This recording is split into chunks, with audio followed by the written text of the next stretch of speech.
Nag-mid lane Chu ako sa rank game kasi toxic ang mga kampi ko. Tas dito nakilala ako ng Chu. Tinanong niya kung legit Carlo daw ba. Tas dito nagsabi na lang ako ng dito nagulat ako sa sinabi niya. Tas sinabihan ba naman ako ng kahit fake ka, ita-target lock pa rin kita.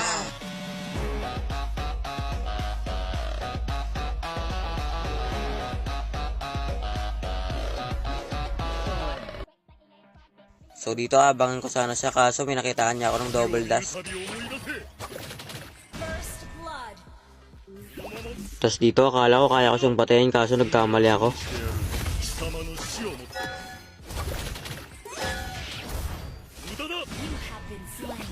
Tapos dito habang nagtatype ako di ko siya napansin. Pinapatay niya na pala ako.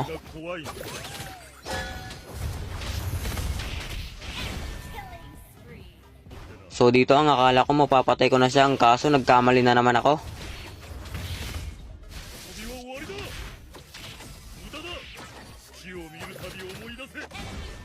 Dito abangan ko sana siya kaso alam niya kung nasan ako. Tas dito tinipihan niya ako. Siyempre papatikim ko rin siya itong first flicker dash ko. Di niya yata kilala kung sino yung kinakalaban niya. Tapos dito sinabihan niya ako ng tsamba. Ah, tsamba pala. Ito para sa'yo.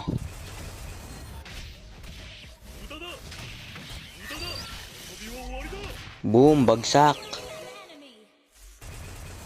Siyempre hindi pwedeng hindi niya mararanasan yung double dash. Patay. Kaya pa ba? Tapos dito nakita ko sa mid. Siyempre papakitaan natin siya ng recalls with emote yan tol. Siyempre, papatikim din natin sa kanya yung triple recall.